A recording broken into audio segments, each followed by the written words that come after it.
Saludos y bendiciones. Para mí es un privilegio estar con ustedes una vez más, luego de una semana que quizás para ustedes haya sido diversas, de diferentes situaciones, pero estamos aquí con ustedes con el propósito de estudiar la lección de escuela sabática de esta semana. Ya vamos por la lección número 5 de esta lección titulada Los tres mensajes cósmicos, mejor conocido como el mensaje de los tres ángeles. Y esta semana vamos a ver un título muy interesante, vamos a ver juicio, pero antes de comenzar la lección vamos a pedir la dirección del Espíritu Santo por medio de la oración.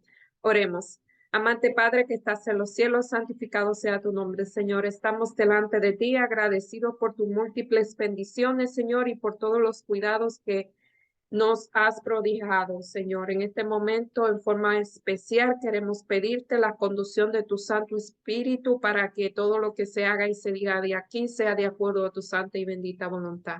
Todo esto te lo pedimos en los méritos y por la sangre de Jesús. Amén.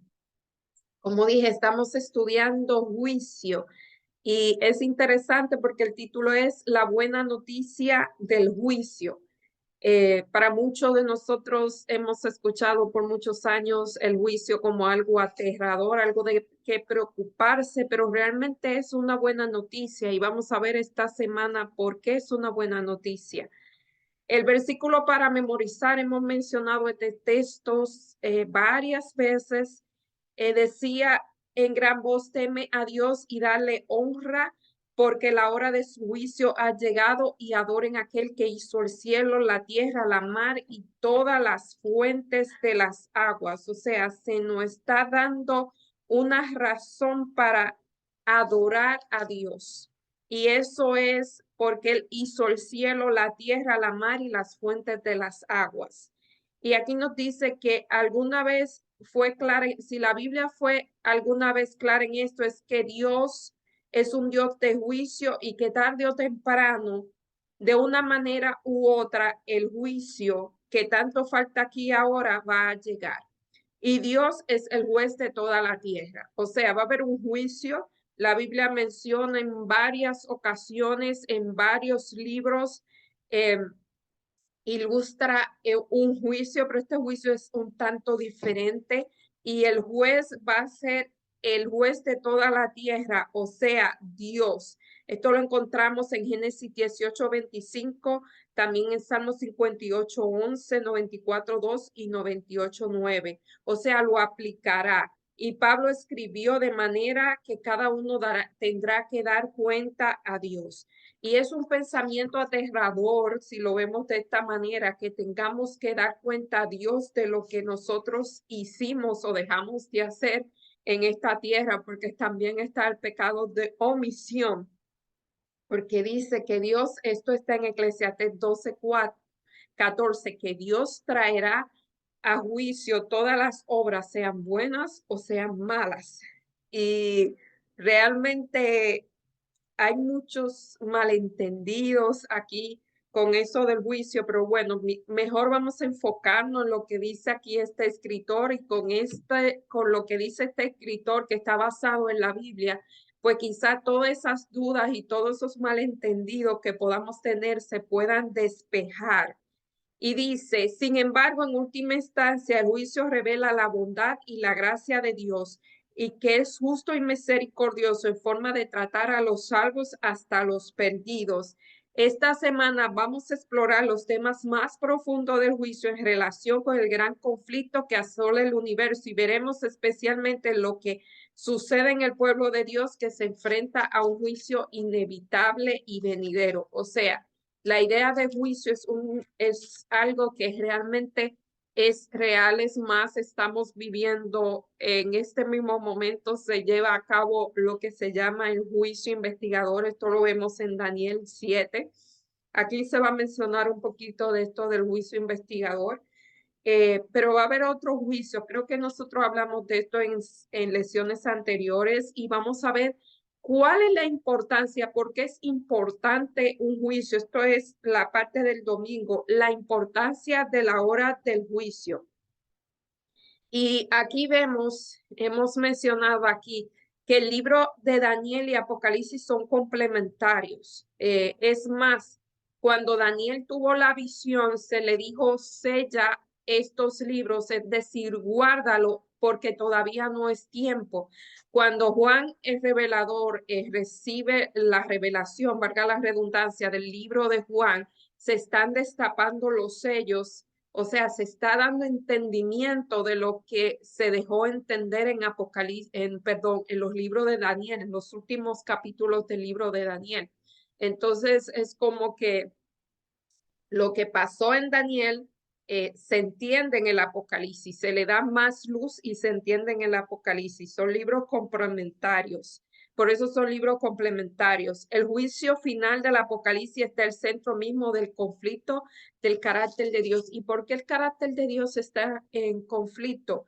Porque supuestamente realmente lo que está en conflicto es la misericordia de Dios y la bondad de Dios, porque el enemigo acusó a Dios de ser un Dios coercivo, de ser un Dios tirano. Entonces, la bondad y el carácter de Dios es lo que está aquí en juego. Esa es una de las razones por la cual se celebra el juicio, para reivindicar el carácter de Dios. Y otra vez vemos en Apocalipsis 14:7, dice, teman a Dios y denle honra. Esto lo estudiamos la semana pasada y entendimos que es temer. Temer no es tener miedo, temer es reverenciar, es obedecer, es una profunda admiración. Nosotros podemos tener una admiración, admirar a personas por sus logros, por respeto en la tierra, pero cuando se trata de nuestro Dios debe ser una admiración profunda que lleve a uno a obedecer y a reverenciar. Y dice, denle honra, y la razón de darle honra y de temerlo es porque la hora de su juicio ha llegado, y dice, adoren a aquel que hizo el cielo, la tierra y las fuentes de las aguas. ¿Por qué es tan importante que justo después de mencionar el Evangelio eterno, como lo mencionamos semanas anteriores, que vimos cuál es el Evangelio eterno, el mensaje del primer ángel habla de juicio? O sea, el Evangelio eterno nos habla ya, recapitulando lo que hemos estudiado anteriormente. ¿Cuál es el Evangelio eterno? Según el apóstol Pablo, el Evangelio eterno es Cristo vino a esta tierra, Cristo murió y sobre todo Cristo resucitó y nos redimió. Ese es el Evangelio eterno. Pero después que se haya dicho el Evangelio eterno, hay personas que aceptan el Evangelio eterno y hay personas que no aceptan el Evangelio eterno. Entonces, eso es lo que se va a ver en el juicio, quién aceptó y quién no aceptó el Evangelio eterno. Por eso es lo que está en juego, o sea, lo que está en juicio es el Evangelio eterno. ¿Quién lo aceptó y quién no lo aceptó? O sea, que aquí dice que el Evangelio y el juicio son inseparables, están entrelazados. Si no fuera por el Evangelio eterno, no tendríamos esperanza en el juicio. O sea, porque el Evangelio eterno también nos dice que Cristo vino para redimirnos. ¿Y de qué vino a redimirnos? De la muerte. Nosotros nos tocaba morir, pero Él murió la muerte que nosotros deberíamos morir. Eso es parte del Evangelio eterno, para que nosotros no tengamos, o sea, Él murió la muerte que nosotros teníamos que morir para que pudiéramos tener la vida que les toca vivir. Eso es lo que se llama justificación por la fe. Cuando nosotros aceptamos el Evangelio eterno, parte del Evangelio eterno que es a Cristo, la justicia de Cristo, o sea, eso es imputado en nosotros. Y entonces cuando hay un juicio, no sé si me estoy adelantando, pero cuando venga el juicio que dice aquí que va a haber un juicio y nosotros vamos a compadecer ante el juicio, nosotros lo que ve Jesús no es a nosotros, perdón, no ve a Elizabeth, sino que ve la vida perfecta de su hijo Jesús. La vida que Cristo vivió aquí es la que él ve. Y sí, me adelanté, pero vamos a seguir aquí. Dice aquí, durante el juicio, los mundos no caídos, nosotros pensamos que hay mundo en el libro de Job. En el capítulo 1 se nos habla que habían unos mundos que no son caídos, o sea, y que habían unas reuniones donde los líderes de esos mundos iban y se reunían. Me imagino que una gran reunión estilo la ONU para ver lo que pasaba en esos mundos.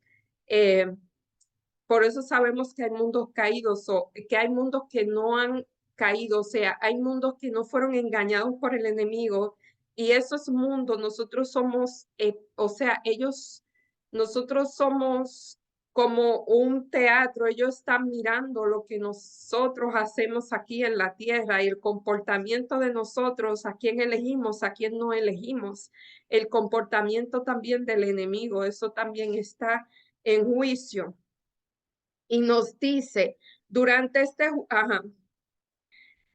o sea, va a estar todo lo que estaba, va a estar en tela de juicio, como dicen por ahí, todo lo que Dios hizo, todo lo que Jesús hizo, todo lo que Dios en la persona de Jesús hizo para salvar a cada ser humano. El juicio revela la justicia y la misericordia de Dios. O sea, nosotros debemos entender que el amor de Dios es, o el amor tiene varios componentes y uno de esos tiene la misericordia, pero tiene la justicia.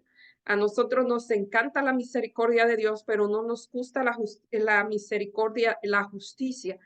Y si no hubiese sido la justicia, Cristo no tenía por qué haber muerto por nosotros, no tenía que haber muerto porque con la misericordia bastaba.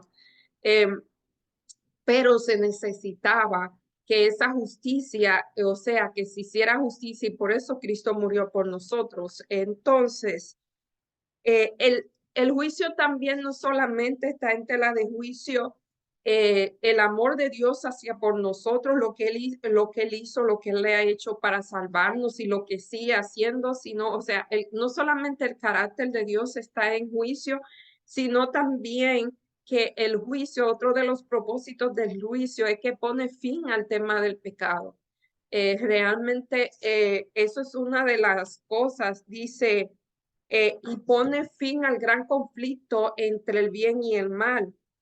Dios respondió a los cargos de Satanás por medio de la cruz, o sea, Satanás decía que Dios era un juez, era un Dios arbitrario, que él pedía de sus criaturas algo que no se podía lograr y Jesús vino y logró vivir la vida que él quería que nosotros viviéramos y murió la muerte para demostrar que sí se podía y que lo que él pedía no era algo arbitrario. Y eso él nos lo da a nosotros como regalo. Entonces, eso es una de las cosas que está en juicio y dice, él ya lo venció, pero todavía no se ha hecho el juicio que revela todo lo que ha pasado. Entonces aquí no habla de registros infinitos, quizás no a lo que nosotros estamos acostumbrados. Aquí dice el registro, aquí dice libros. ¿Quién sabe lo que hay allá arriba? Como yo digo, no, quién sabe cómo será, pero se lleva registros detallados. Esto lo dice en Daniel 7:10, de todo lo que pasa aquí. Somos tan preciosos para Dios que todo el universo se detiene para considerar las decisiones que tomamos a la luz del llamado del Espíritu Santo y la redención que Dios nos ofrece tan libremente en la cruz del Calvario. El Salmo 51, créanme, yo nunca había escuchado esta conexión en este tema, pero claro que sí.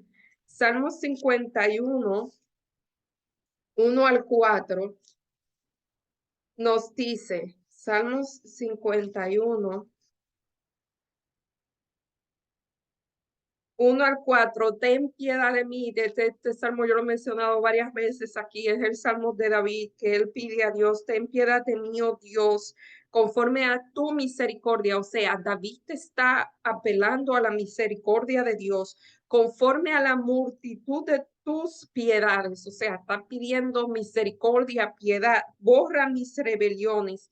Lávame más y más de mi maldad y límpiame de mi pecado, porque yo conozco mis rebeliones y mis pecados siempre están delante de mí.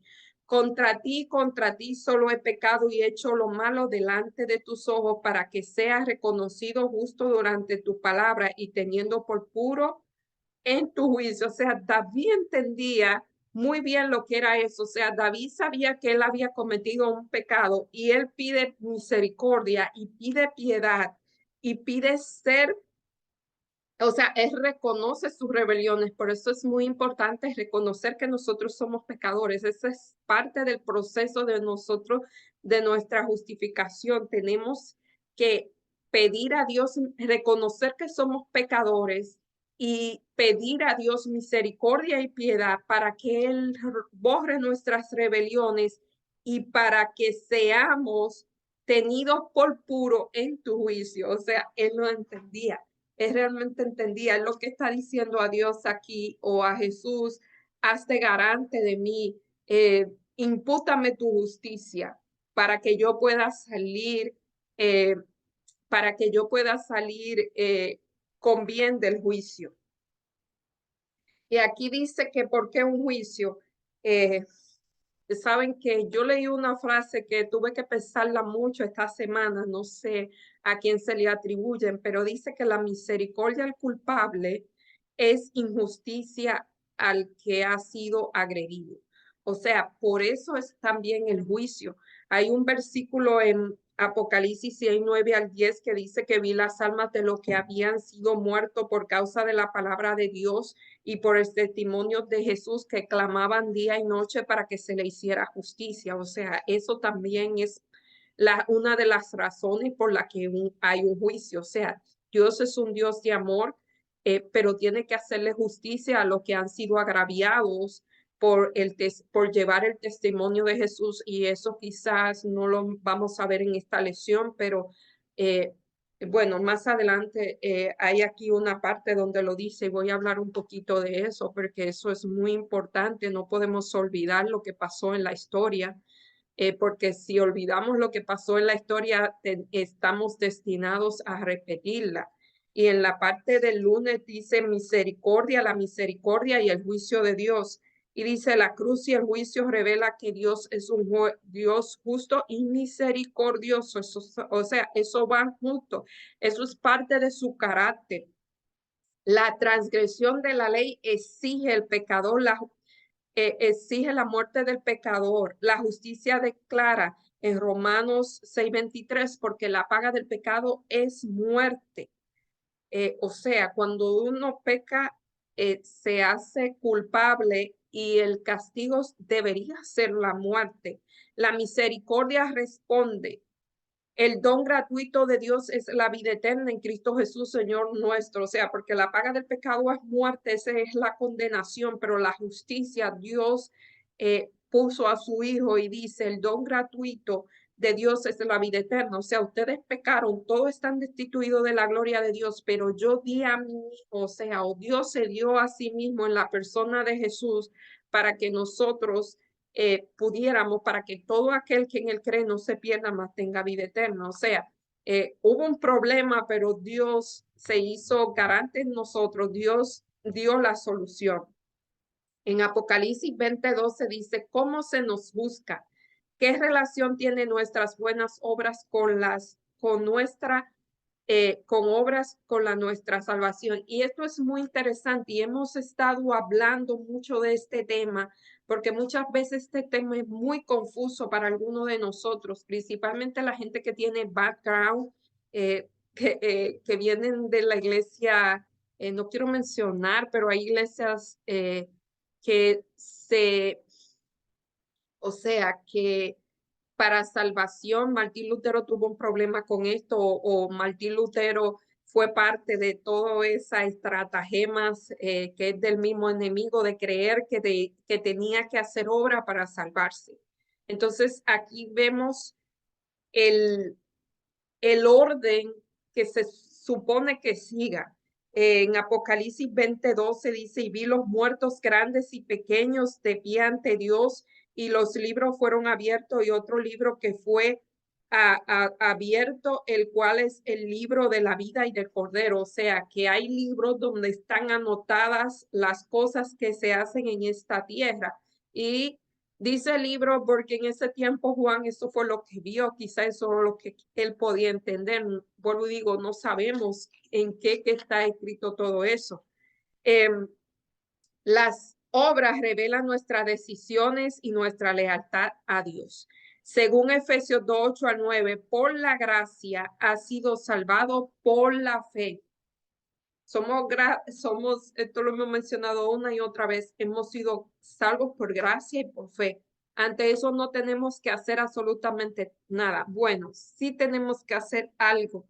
Tenemos que hacer es recibir el regalo de la salvación. O sea, nosotros somos salvos por el sacrificio que Jesús hizo en la cruz. Eso es el regalo, el don gratuito, como dice Romanos 6:23.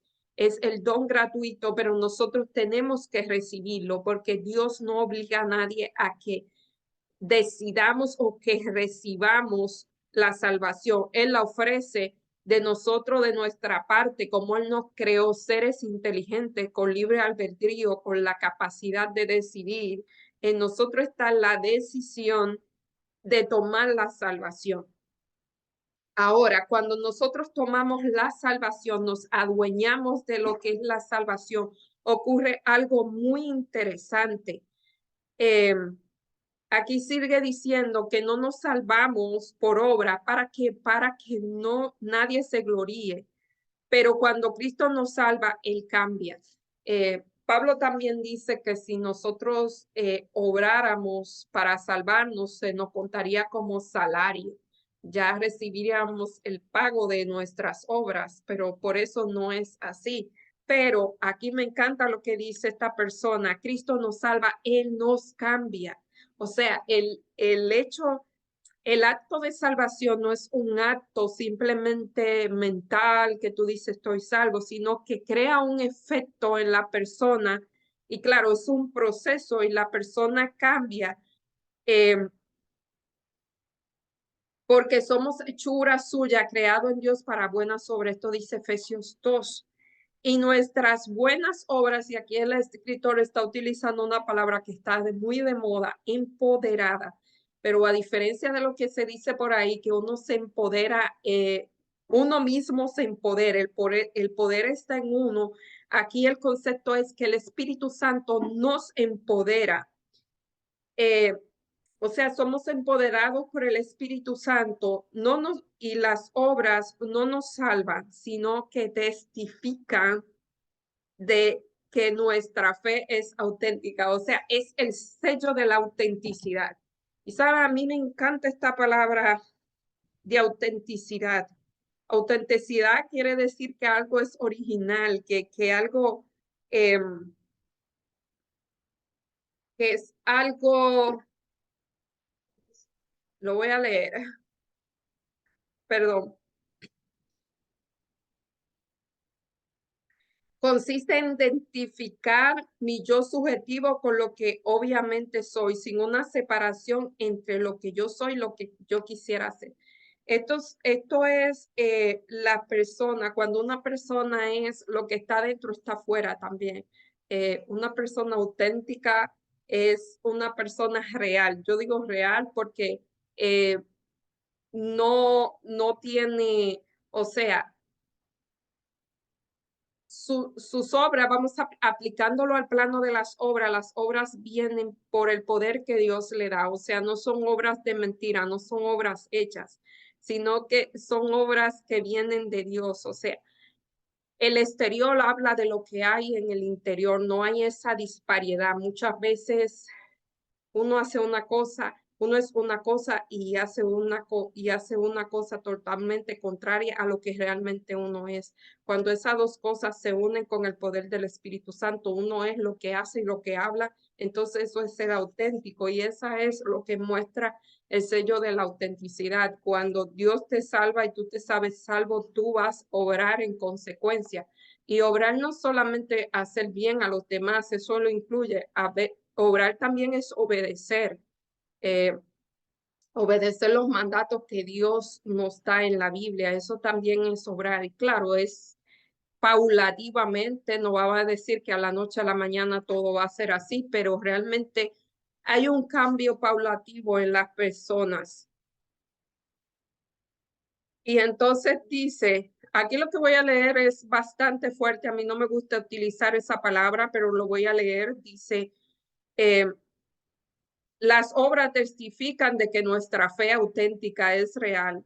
El juicio final de Dios quita toda pretensión, o sea, pretensión es lo que nosotros pretendemos hacer o ese orgullo lo quita. Toda hipocresía y otra vez hipocresía es cuando una persona dice una cosa y hace otra cosa, eso es hipocresía y toda falsedad, vuelvo y digo, una persona auténtica ni es hipócrita, ni es falsa, ni es pretenciosa, es simplemente lo que es. Y eso es lo que hace el Espíritu Santo en nosotros. Y me encanta porque Él está hablando de cosas auténticas, reales, no son cosas prehechas, no son cosas hechas en el orgullo, no son cosas hechas como producto del yo, no son cosas hechas para ganar un fin, o para que me vean, sino que son cosas porque nacen de un corazón transformado, de un corazón que ha nacido de nuevo. Esas son diferentes a las demás. Dice así, al escribir nuestra posición delante de Dios en el juicio, Elena G. de White ofrece esta poderosa perspectiva de cómo el Evangelio y el juicio de Dios van de la mano. El hecho, y vamos a leer aquí en Testimonio para la Iglesia, el tomo 5, la página 446, y dice la cita, el hecho de que los hijos reconocidos de Dios están representados de pie delante del Señor con ropas inmundas.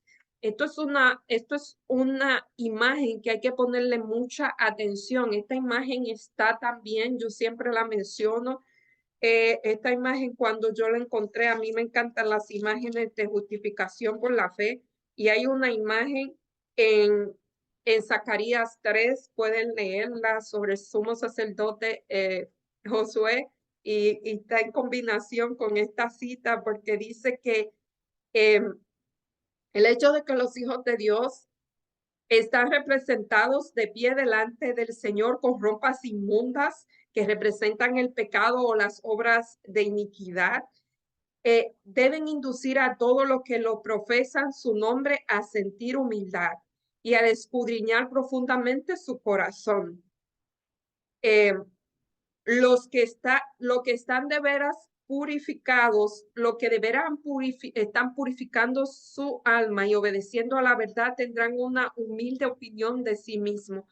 Esto hay que tener muy en cuenta porque hay una guerra en lo que dice por ahí, cómo nosotros no vemos a nosotros mismos y cómo nosotros no vemos delante de Dios. Es diferente a cómo Dios no ve a nosotros, pero nosotros tenemos que saber cómo nos vemos a nosotros mismos.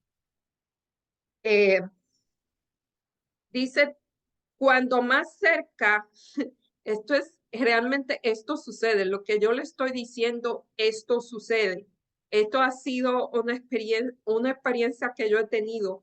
Cuando más cerca vean el carácter sin mancha de Cristo, mayor, o sea, más cerca el carácter de Cristo, mayor va a ser el sentido, eh, perdón,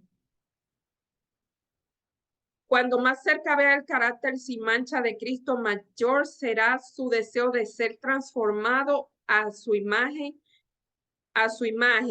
y menos pureza y santidad verán en sí mismos. O sea, cuando nosotros nos comparemos con el perfecto, con Jesús, vamos a ver que nuestro carácter realmente hay problemas, realmente no vamos a ver tal y como somos.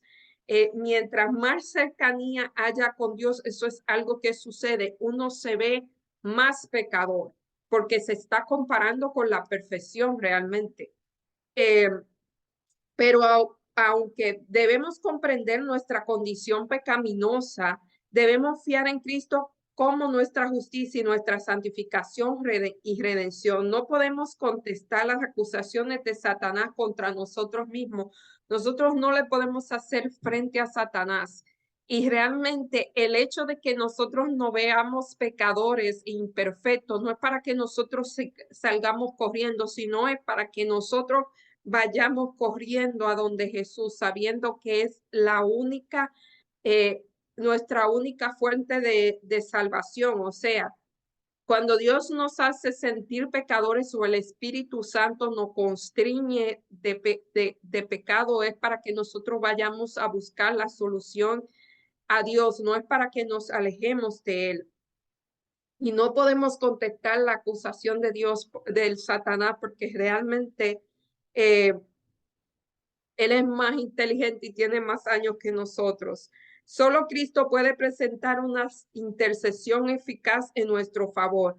Él puede hacer callar al acusador con argumentos que no se basan en nuestro mérito, sino en los suyos. O sea, no son nuestros méritos lo que pueden defendernos contra las acusaciones de Satanás, sino cuando nosotros nos aferramos, cuando nosotros nos ponemos detrás de Cristo. Entonces Satanás también a quien ve es al perfecto y sale corriendo. Si quieren leer Zacarías 3, 1 al 8, es una imagen muy interesante de lo que es este tema de la justificación por la fe. Y también vemos en Isaías 6, Isaías 6, 5 al 9, ahí también hay una imagen cuando Isaías es llamado, cómo él se vio, cómo él se declara pecador y cómo Dios lo justifica, y después que Dios lo perdona, lo justifica, lo manda a hacer una misión. Así que eso es muy importante, lo pueden leer en Isaías 6, 5 al 9. Y entonces, seguimos. ¿Cómo percibes en la palabra de Elena G. White que el evangelio es inseparable de juicio? ¿Qué esperanza puede inferir? O sea, el evangelio realmente es la respuesta, es la solución de Dios al problema del pecado. Y como lo que se está mirando en el juicio, una de las cosas que se está mirando en el juicio, el problema del pecado, pues primero Dios no envía el evangelio, que significa buenas nuevas. Te dice, ok, hay un problema de pecado, tú eres pecador, pero yo te estoy dando la solución. Si tú te aferras a la solución, tú no vas a tener problema en el juicio. Pero si tú no te aferras a mi solución, entonces sí vas a tener problema en el juicio. Eso es realmente lo que está diciendo. Y aquí en la parte del martes, una escena magnífica, es un tema muy interesante. Y aquí vamos a ver los libros de Daniel y Apocalipsis. Otra vez decimos que son complementarios porque Daniel en los últimos capítulos está señalando la historia final de los tiempos o los tiempos del fin, y al igual que Apocalipsis. Y aquí vemos el libro de Apocalipsis anuncia la hora del juicio que ha llegado. Y revela cuándo comenzó el juicio. O sea, este escritor, vuelvo y digo, no está entrando en estos detalles, pero si ustedes quieren investigar, todo eso está corroborado con la Biblia y se sabe cuándo empezó, cuándo va a terminar, bueno, cuándo empezó. Eh, Hay muchas fechas que se puede sacar y aquí dice en Daniel 7, Dios revela la historia del mundo. Es muy interesante que Daniel vio no sé, 3.000 años atrás, más de 2.500 años atrás. Ahora no tengo la cantidad completa de tiempo, pero en Daniel 7 Dios le reveló al profeta Daniel la historia del mundo, el 7, en el capítulo 7 de Daniel, y vemos que él mencionó aquí hay 4 poderes representados. En ese tiempo él vivía en uno de los poderes que era Babilonia. Eh, y ahora estoy hablando de más porque no sé si cuando él escribió ese capítulo estaba, cuál era el reino que estaba, me perdona eso sí. En el año del rey Belsasar, el rey Belsasar fue el último, bueno, él era el nieto del rey realmente. O el hijo, era el hijo del rey realmente de Babilonia. O sea, él estaba en el reino de Babilonia y Dios le hizo ver que Babilonia iba a terminar y que iba a venir un reino que eran los medos y los persas. Fueron 2 reinos que tomaron el reino de Babilonia y luego ese reino iba a ser destruido por los griegos y finalmente por los romanos. La desintegración del Imperio Romano y la persecución de la Iglesia durante del año 1260 años. Eso terminó en el 1798 de nuestra era. Si usted quiere saber cuándo comenzó fue en el, sabe, yo estoy fuera de estos cálculos por mucho tiempo, pero sí recuerdo que terminó en el año 1978 y me encantaría contarle, a mí me encanta contar, comenzó en el 538 de nuestra era y terminó como lo sabemos porque hay fechas que lo indican. Y terminó en el 1798 de nuestra era y en ese tiempo la iglesia fue perseguida como nunca ha sido perseguida. Las historias son aterradoras. Se llamó el oscurantismo cuando la Biblia fue hecha prisionera y no se podía, o sea, se castigaba con la muerte la lectura de la Biblia y la interpretación de la Biblia. Ahí nacieron los grandes reformadores como Martín Lutero, como Wycliffe, como Juan Hus y como otros, un sinnúmero de reformadores que mantuvieron viva la llama de la fe durante ese tiempo de oscuridad. Pero lo que es que este escritor aquí está enfocando son o sea, la ascensión y las caídas de esos reinos y que fueron tiempo, o sea, fueron un tiempo donde, eh, o sea, hubo mucha opresión. Y dice que Dios llevó a Daniel en visión profética desde el caos y el conflicto de la tierra hasta la gloria del santuario celestial, y él dio tronos. Y dice en Daniel 7:9, y aquí esta vez estamos hablando de simbolismo, pero son bastante claros aquí en Daniel 7:9, 10 y 13, y dice: estuve mirando hasta que fueron puestos tronos, y se sentó un anciano de días, cuyo vestido era blanco como la nieve. Ese anciano de días, su cabello blanco y su ancianidad lo que da a demostrar es sabiduría, son símbolo de sabiduría, y claro que en la sabiduría si no es Dios.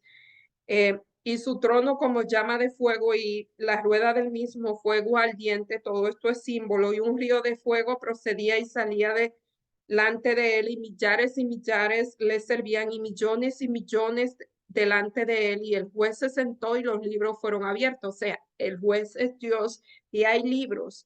Y dice el 13, y miraba yo en visión de la noche, y he aquí que con las nubes del cielo venía uno como un hijo del hombre, que vino hasta los ancianos de día y les hicieron acercarse delante de él. Entonces aquí nos está mostrando una escena de juicio, aunque son símbolos, se ve claramente que es una escena de un juicio.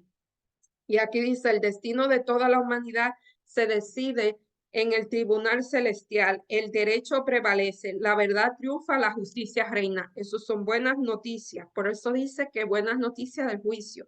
Esta es una de las escenas más asombrosas. Si usted se pone a meditar o ve personas, pinturas que la imaginación humana ha creado, quizás es un reflejo muy pálido de lo que es, pero sirven de algo. Es una escena realmente asombrosa. Y lo bueno es que termina muy bien para el pueblo fiel de Dios, o sea, para el pueblo de Dios. ¿Para quién es buena noticia? Para el pueblo fiel de Dios. Para el que no es fiel, y pues no es buena noticia. Jesús se acerca a su Padre Celestial en presencia de todo el universo. Los seres celestiales se aglomeran alrededor del trono. El universo de seres no caídos se asombra de la escena del juicio. El largo conflicto que se ha liberado durante milenios pronto ha terminado, y la batalla por el trono del universo está completamente resuelta. O sea, primero la batalla fue por el trono de Dios, y luego que él no pudo lograr el trono, que se vio derrotado, entonces comenzó a luchar por el poder de nosotros, o sea, por la adoración de nosotros, como dijo aquí en lecciones anteriores, por el poder de nuestra mente, de nuestro pensamiento.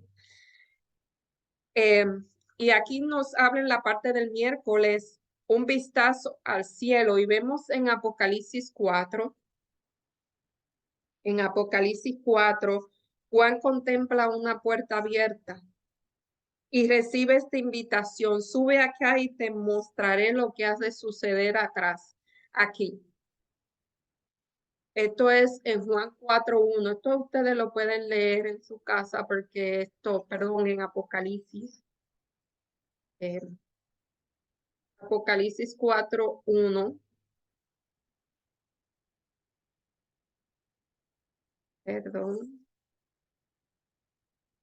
Después de esto miré, y he aquí una puerta abierta en el cielo, y la primera voz que oí decía, sube acá. Era como voz de trompeta, que hablaba conmigo y dijo, sube aquí, yo te mostraré las cosas que sucederán, que son ciertas y verdaderas. O sea, Juan tuvo la oportunidad de ver en visión todo lo que iba a suceder, al igual que Daniel. Hay truenos, hay relámpagos que simbolizan los juicios de Dios. También notamos en Apocalipsis 4:4 y dice que alrededor del trono había 24 tronos y vi sentado en ellos 24 ancianos con ropa blanca, con coronas de oro en su cabeza. Y aquí hay muchísimas teorías de quién son estos ancianos, pero vámonos con la que dice aquí, que es la que más, que es la que siempre he escuchado. Dice que los 24 ancianos en el antiguo Israel, habían 24, o sea, el sacerdocio levítico estaba dividido en 24 divisiones, y esto va muy bien con lo que dice Primera de Pedro 9, donde dice, estos sacerdotes representaban al pueblo de Dios. En Primera de Pedro, el apóstol declara que los creyentes del Antiguo Testamento son linaje escogido, real sacerdocio. Estos 24 ancianos podrían tal vez representar a todos los redimidos. Hay una teoría que dice que estos fueron los que resucitaron cuando Jesús resucitó, o sea, las primicias. Esto lo podemos encontrar en Mateo 27:52, Efesios 4:7-8. Eso pueden ser los 24 ancianos. De todos modos, estas son buenas noticias. Algunos de los redimidos de la tierra rodean el trono de Dios. Ellos se enfrentaron a tentaciones tal como nosotros las enfrentamos. Pero la gracia de Cristo, el poder del Espíritu Santo, ellos vencieron. O sea, ellos son una pequeña muestra de lo que pasó aquí en la tierra, de los pecadores que vencieron en el nombre de Cristo. Tienen una corona de oro en su cabeza que representa que son victoriosos de la victoria final del mal y son parte del linaje real y celestial, creyentes de fe. Y vamos en el trono, vemos a Dios sentado, hay seres celestiales alrededor de él, y pronto todo el cielo comienza a cantar y la alabanza va creciendo. Señor y Dios, digno eres de recibir la gloria y el poder, porque tú creaste todas las cosas y por tu voluntad todas las cosas son y existen. Apocalipsis 4:11. O sea que estas personas no se cansan de alabar a Dios y de decir esas palabras, quizás porque ellos han tenido una visión de la vislumbre de quién es Dios realmente. Y en la parte del jueves, digno es. Jesús es digno. ¿De qué es digno? Y en Apocalipsis 5:1-3, una vez más, vemos tronos. En el libro de Apocalipsis está lleno de tronos. Se menciona un libro escrito en ambos lados. Está sellado. Esta es una visión muy importante porque lo pueden leer en sus casas, porque hay un trono. Es más, lo voy a leer. Y vi en el y vi en la mano derecha del que estaba sentado en el trono un libro por dentro y por fuera sellado con 7 sellos. Y vi a un ángel fuerte pregonaba a gran voz, ¿quién es digno de abrir el sello y desatar los sellos? O sea, este libro nadie lo podía abrir, y ninguno, ni en el cielo ni en la tierra, ni debajo de la tierra, podía abrir el libro ni mirarlo. Y dice que aquí que lloraban porque nadie podía abrir el libro.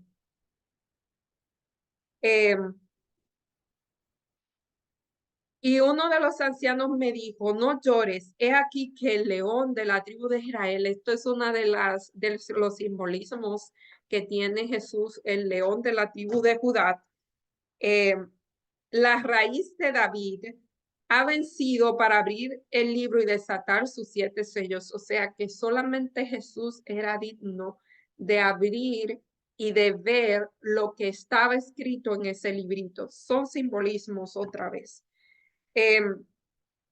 Entonces, Juan contempla la respuesta final al problema del pecado. La respuesta al problema del pecado es Jesús. Y aquí el anciano profeta contempla la única manera en que puede recibir aprobación en el juicio final en el trono de Dios. Entonces uno de los ancianos me dijo, no llores.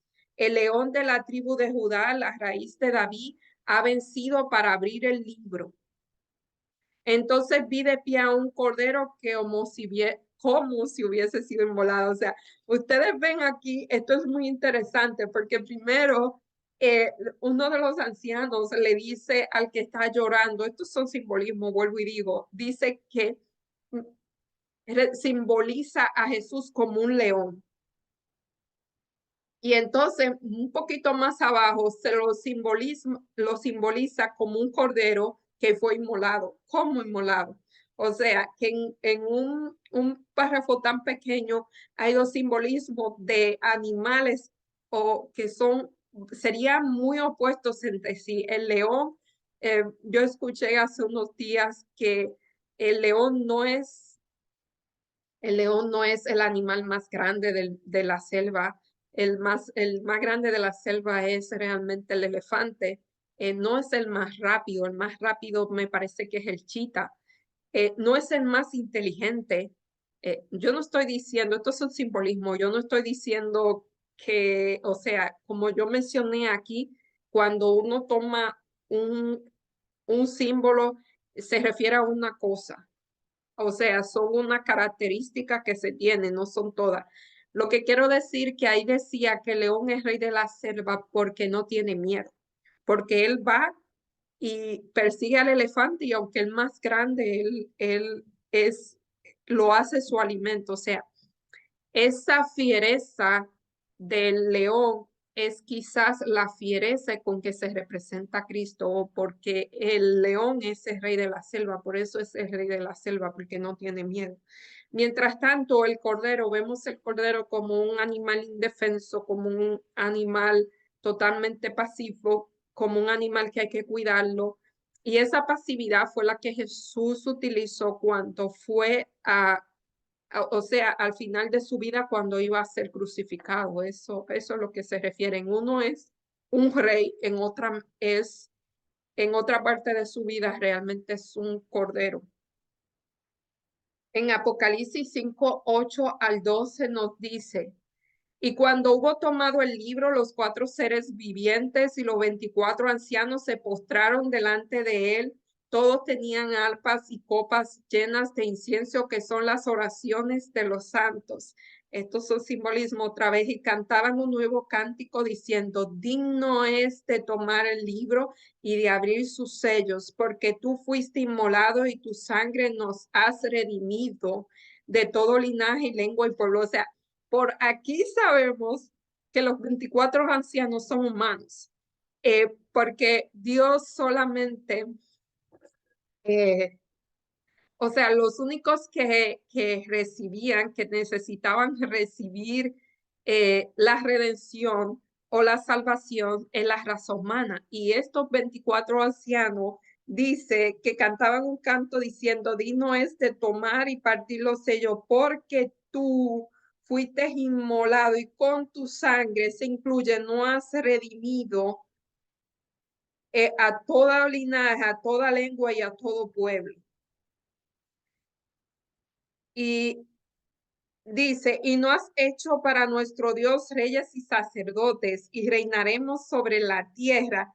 Y miré yo la voz de muchos ángeles alrededor del trono y de los seres vivientes y de los ancianos, y su número eran millones y millones, y decían a gran voz, el cordero que fue inmolado es digno de tomar el poder, la riqueza, la sabiduría, la fortaleza, la honra, la gloria y la alabanza. Así que aquí tenemos un dato interesante. Si usted quería saber si los 24 acciones eran humanos o no, pues ahí dice que sí que son humanos. ¿Cómo responde todo el cielo al anuncio de que Cristo es digno de abrir el sello y redimirlo? Realmente lo recibe con alabanza. Eh, Jesús es el Cordero de Dios que ha sacrificado su vida por la salvación de toda la humanidad. Toma el libro del juicio y lo abre porque solamente Él es digno. Todo el cielo está en alabanza resonante, la victoria sobre la tentación de Satanás, la muerte en la cruz, el Calvario, la resurrección, el ministerio sumo sacerdotal ofrecen salvación para todos los que eligen por fe responder a su gracia. Hay que elegir por fe y por gracia. El juicio es una noticia increíblemente buena para el pueblo de Dios. Se pone fin al reino del pecado y la liberación del pueblo de Dios. ¿Hay algo más alentador? Jesús nos representa en el juicio, su vida perfecta y recta nos cubre, su justicia obra dentro de nosotros para renovarnos, su gracia nos perdona, nos transforma y nos faculta para llevar una vida piadosa. O sea, no solamente su gracia nos perdona, nos redime, sino que nos faculta lo que dicen por ahí, que la gracia se termina en que nos salvó y vivimos una vida de delirio. No, esa misma gracia, si nos aferramos a ella, nos faculta para vivir una mejor vida. Para mí es vivir una mejor vida. ¿Hay algo que sea más alentador? Jesús nos representa en el juicio, o sea, Jesús es el juez y es el abogado, perdón, Jesús es el abogado. Jesús es nuestro abogado defensor. Así que esa es una de las buenas noticias. No necesitamos temer. Jesús nos representa en el juicio y derrota a los poderes del mal. El juicio se pronuncia en favor del pueblo de Dios. El propósito del juicio no es descubrir lo malo que somos, sino descubrir lo bueno que es Dios. O sea, ese es el propósito, es descubrir lo bueno que Dios ha sido con nosotros, es reivindicar el carácter de Dios. Y claro, y es tomar, o sea, ya poner fin y tomar bandos, ya hay que tomar bandos, no se puede vivir, no tomar una decisión es una decisión. Y aquí nos dice, contempla las poderosas revelaciones que el espíritu de profecía nos da con respecto al estado del pueblo de Dios en los últimos días, en el tiempo del juicio y el fin. Su única esperanza se cifra en la misericordia de Dios. Su única defensa será la oración. Como Josué intercedía delante del ángel, la iglesia remanente con corazón quebrantado y fe ferviente suplicará perdón y liberación por medio de Jesús, su abogado. Sus miembros serán completamente conscientes del carácter pecaminoso de su vida. Eso es importante. Hay que estar consciente del carácter pecaminoso, porque si usted no sabe, el sano no. Y aquí cuando estoy hablando de sano, yo no estoy hablando de una enfermedad física, estoy hablando de la enfermedad del pecado. Si usted cree que está sano, no necesita de un Salvador.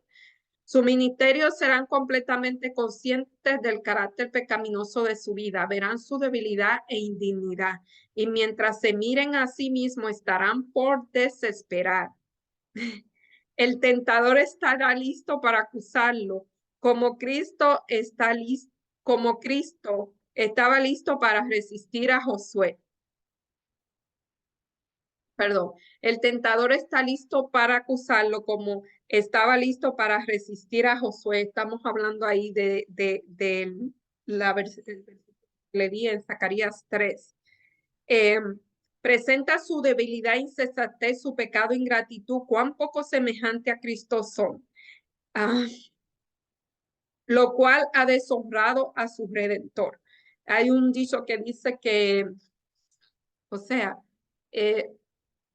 aquí es todo o nada. Aquí no se puede tener un poco, sino que es todo o nada. Los hijos de Dios han sido muy deficientes en muchos aspectos. Satanás tiene un conocimiento exacto del pecado que él los indujo a cometer y lo presenta de manera más exagerada, declarando, no desterrará Dios a mí y a mis ángeles de su presencia, y sin embargo recompensará a aquellos que han sido culpables. que han sido culpables de los mismos pecados. Tú no puedes hacer esto con justicia, oh Señor. Todo tu trono no subsistirá en rectitud y juicio. La justicia exige que se pronuncie sentencia contra ellos. Pero aunque los seguidores de Cristo han pecado, no se han entregado al dominio del mal.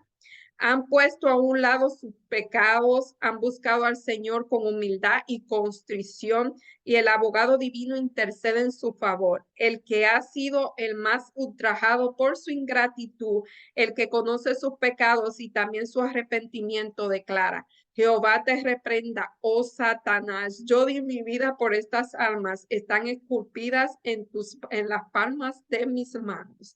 Esto es Testimonio para la Iglesia, el tomo 5, la página 447 y 448. Eso es realmente lo que pasa en el juicio. Dios te presenta y a ti y a mí, y el acusador está de un lado. Es como un juicio.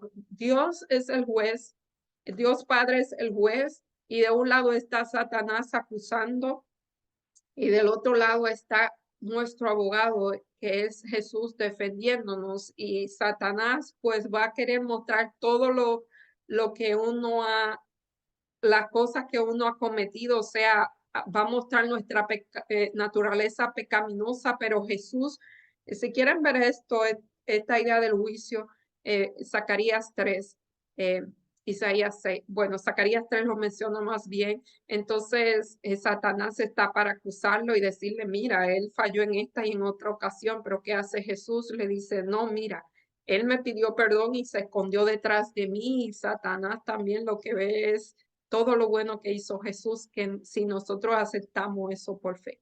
Ese es, como dice aquí en la maravilla del Evangelio: justicia impartida, justicia imputada. Así que es la justicia de Cristo, es el manto de Cristo el que nos cubre y no nos deja ver si nosotros perdimos perdón y salimos, o sea, no nos alejamos del enemigo. O sea, pedimos perdón y nos alejamos de las cosas que hemos cometido, es lo que realmente Dios hace. Así que, sin más, me despido. Ha sido para mí un privilegio estar con ustedes una vez más. Si han llegado hasta aquí, muchísimas gracias por la compañía. Eh, Espero que tengan una semana llena de bendición, y la bendición más grande es que estemos en la compañía de nuestro Salvador y Redentor Jesucristo. Así que para despedirnos, vamos a tener una oración. Oremos. Amante Padre que estás en los cielos, santificado sea tu nombre, Señor. Estamos delante de ti, primeramente agradecidos, Señor. Oh Señor, cuán bueno eres, cuán grande es tu misericordia, tu bondad, tu piedad es ilimitable, Señor. Tú nos haces, Señor, nos has redimido, nos has salvado. Señor, ese sacrificio que tú hiciste en la cruz del Calvario, el amor que tú impartes a nosotros, que allena nuestro corazón, Señor, y por gracia nos da la salvación, y por gracia también nos capacita de vivir la vida que tú quieres que vivamos, y también por gracia, Señor, nos dará la vida eterna. Muchísimas gracias, Señor. Bendice a cada persona que va a ver este video, Señor, que tú lo bendiga de principio a fin, y que, Señor, tú le des la seguridad de tu salvación y la seguridad de que tú estás con nosotros todos los días hasta el fin del mundo. Todo esto te lo pedimos en los méritos y por el perdón de nuestros pecados, en el nombre de Jesús. Amén. Bye y hasta la semana que viene.